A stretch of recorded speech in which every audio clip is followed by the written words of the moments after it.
Hello everyone, hope you guys are doing well. तो आज हम लोग डिस्कस करने वाले हैं इकोनॉमिक्स का डेमो आप लोग कैसे प्रेजेंट कर सकते हैं केवीएस एनबीएस के इंटरव्यू के अंदर। तो जब आप लोगों का पर्सनल कन्वर्सेशन कंप्लीट हो जाता है तो एक चीज़ जो कि फिक्स है वो है डेमोन्स्ट्रेशन। और ये डेमोन्स्ट्रेशन आपको 5 to 10 मिनट्स तक का प्रेजेंट करना होता है। पूरा 36 मिनट का लेसन प्लानिंग इसमें जो बनती है वो नहीं प्रेजेंट करना होता।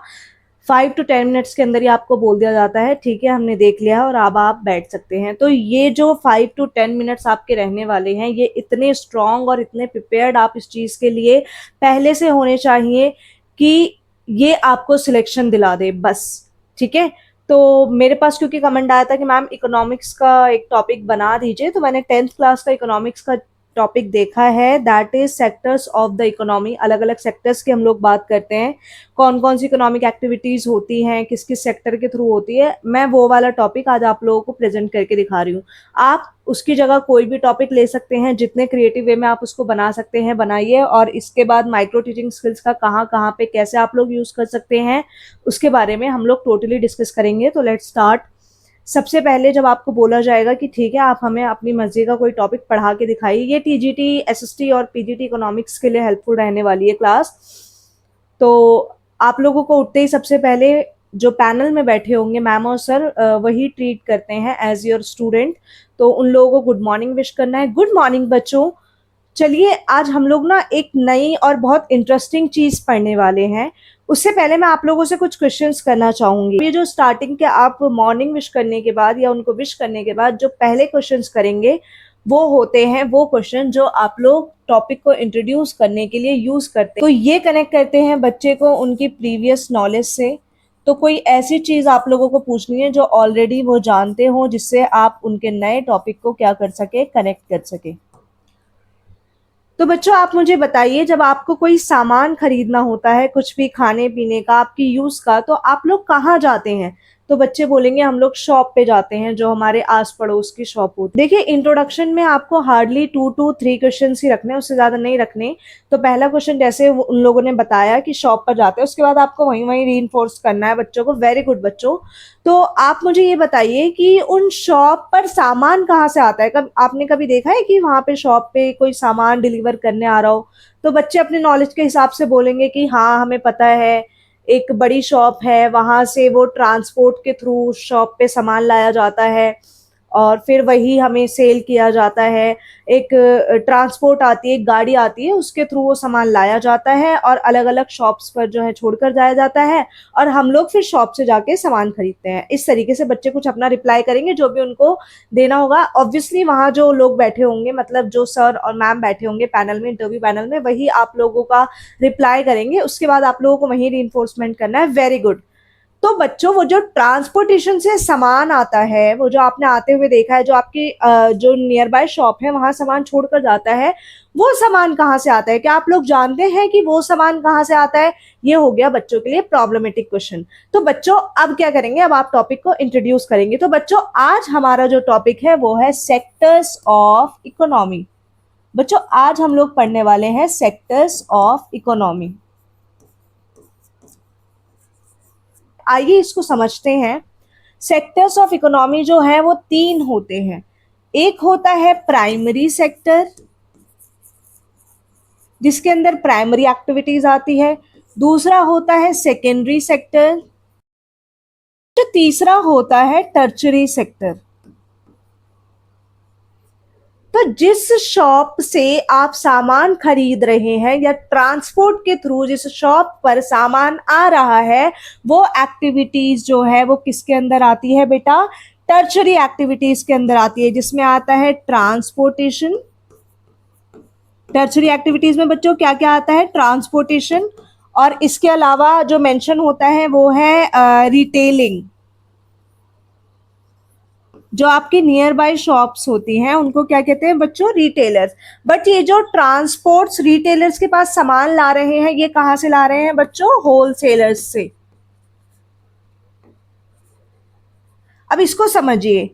होलसेलर्स जो बहुत सारा सामान उनके पास बल्क में होता है और वो ट्रांसपोर्ट से भेजते हैं अलग अलग शॉप पे, उन्हें बोलते हैं होलसेलर्स। अब ट्रांसपोर्टेशन मतलब कि होलसेलर से जो सामान रिटेलर तक पहुंचाया जा रहा है उसी को हम लोग बोलते हैं ट्रांसपोर्टेशन। और जब जहां जिस शॉप पर आप डायरेक्ट जाकर खरीद रहे हैं उन्हें हम लोग बोलते हैं रिटेलर या रिटेलिंग एक्टिविटीज। तो ये तो बात हो गई टर्शरी एक्टिविटी की, जिसे आप लोग सब जानते हैं। जहां आप लोग जाकर सामान खरीदते हैं या जो ट्रांसपोर्टेशन आप देखते हैं कि आकर उन दुकानों पर सामान छोड़ता है, वो सारा हमारा किसके अंदर आता है बच्चों? टर्शरी सेक्टर या टर्शरी एक्टिविटीज के अंदर। अब मेरा जो आप लोगों से क्वेश्चन था वो ये था कि जो सामान आ रहा है वो आ कहां से रहा है? होलसेलर से। लेकिन होलसेलर वो सामान ला कहां से रहा है? वो सामान आखिर बन कहां रहा है? फॉर एग्जाम्पल, आप लोग घर में सब रोटी वगैरह खाते होंगे, तो बच्चों वो रोटी बनती किससे है? आटे से बनती है। वेरी गुड, आटे से रोटी बनती है। तो वो जो आटा है वो तैयार कहाँ किया जा रहा है बच्चों? उसकी मैन्युफैक्चरिंग कहाँ की जाती है? आपको पता है कि कोई भी चीज है उसकी मैन्युफैक्चरिंग कहाँ की जाती है? वो की जाती है बच्चों किसी फैक्ट्री या फिर इंडस्ट्री, दोनों ही वर्ड यूज होता है। तो फैक्ट्री और इंडस्ट्रीज में क्या होता है? मैन्युफैक्चरिंग की जाती है। मैन्युफैक्चरिंग एक्टिविटी किसी भी मटेरियल को ऐसे कन्वर्ट करना जो वो यूजफुल हो जाए। अब मुझे एक बात बताओ, आपने कहा कि आप दुकान से जाके आटा खरीद कर ले आए। वो आटा पिस कहाँ रहा था? मशीनों से, बड़ी बड़ी मशीनों के अंदर, फैक्ट्रीज के अंदर, इंडस्ट्रीज के अंदर वो आटा पिसकर पैकिंग करके आगे भेजा जा रहा है। लेकिन क्या आप लोगों को पता है कि आटा बनता किस चीज से है? यानी जब आटा पिसता है तो वो तैयार किससे होता है बच्चों? गेहूं से। Very good. तो गेहूं से जब आटा तैयार होता है तो वो गेहूं सेकेंडरी सेक्टर में आता कहां से है? सेकेंडरी सेक्टर में वो गेहूं आ कहां से रहा है बच्चों? प्राइमरी सेक्टर से। तो प्राइमरी सेक्टर में हमारे सारे क्या होते हैं? रॉ मटेरियल्स, या फिर आप लोग इनको नेचुरल मटेरियल्स भी कह सकते हैं, जो कि हमें किससे मिलते हैं बेटा? रॉ मटेरियल्स नेचर से। तो प्राइमरी में कौन कौन सी एक्टिविटीज आती है? इसमें आता है एग्रीकल्चर। जो किसान होता है वो हमारे लिए क्या करता है बच्चों? गेहूं उगाता है। जो किसान होता है वो क्या करता है बच्चों? नेचर से, मिट्टी से, पानी से और मेहनत से क्या करता है? गेहूं को उगाता है। तब वो गेहूं जाके आके आटे की तरह पिसती है। सेकेंडरी सेक्टर में उस गेहूं का आटा पिसाया जाता है और वो आटा पैक होकर टर्शरी सेक्टर में जाकर सेल किया जाता है, जो हम खरीदते हैं और उससे रोटी पकाते हैं। ये हो गया हमारा। और इसका एग्जाम्पल दूं तो पेड़ों की कटाई जो है वो प्राइमरी सेक्टर के अंदर आती है। पेड़ों को काट दिया और लकड़ी को, अगर आपको कोई पेड़ों को काट को बोले कि ये लकड़ी ले जाओ, आप नहीं लेके जाओगे ना, क्योंकि वो आपके काम की नहीं है। वो यहाँ जाकर क्या होती है? काम की बनती है। सेकेंडरी सेक्टर के अंदर वो एक यूजफुल चीज में, यूजफुल मटेरियल में कन्वर्ट किया जाता है। जैसे लकड़ी से चेयर्स बनाई जाती है, डोर बनाया जाता है, विंडो बनाया जाता है, और फिर वो आके जब यहाँ पे तैयार हो जाता है, यूजफुल चीज में कन्वर्ट हो जाता है, तो उसको टर्शरी में भेजकर फिर वहां से क्या कराया जाता है? सेल कराया जाता है। तो ये 3 एक्टिविटीज है बेटा, जो जिन्हें हम वेरियस सेक्टर्स ऑफ इकोनॉमी बोलते हैं, और इससे हमारी सारी इकोनॉमी चल रही है। प्राइमरी एक्टिविटी में रॉ मटेरियल जो है वो निकाले जाते हैं फ्रॉम नेचर। सेकेंडरी एक्टिविटी के अंदर क्या होता है? मैन्युफैक्चरिंग की जाती है। जो रॉ मटेरियल है उसको यूजफुल चीजों में कन्वर्ट किया जाता है। और टर्शरी सेक्टर में क्या होता है बेटा? उसको सेल किया जाता है।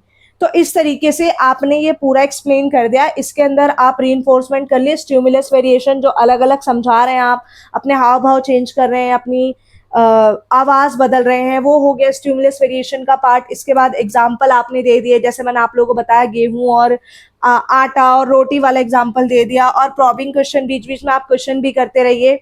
तो ये इस तरीके से आप लोग इकोनॉमी का कोई भी टॉपिक पढ़ा सकते हैं। डिमांड सप्लाई 9th-10th में आता नहीं है, इसलिए मैंने वो टॉपिक लिया नहीं है, बट ये टॉपिक ऑलमोस्ट 12th तक आता है, अलग अलग वे में आता है। तो आई होप ये वीडियो आपको हेल्प करेगी किस तरीके से आपको कैसे बच्चों के साथ कनेक्ट करके उसको पढ़ाना है। और अगर कोई डाउट हो तो आप कमेंट सेक्शन में पूछ सकते हैं। Thank you so much for watching, keep supporting.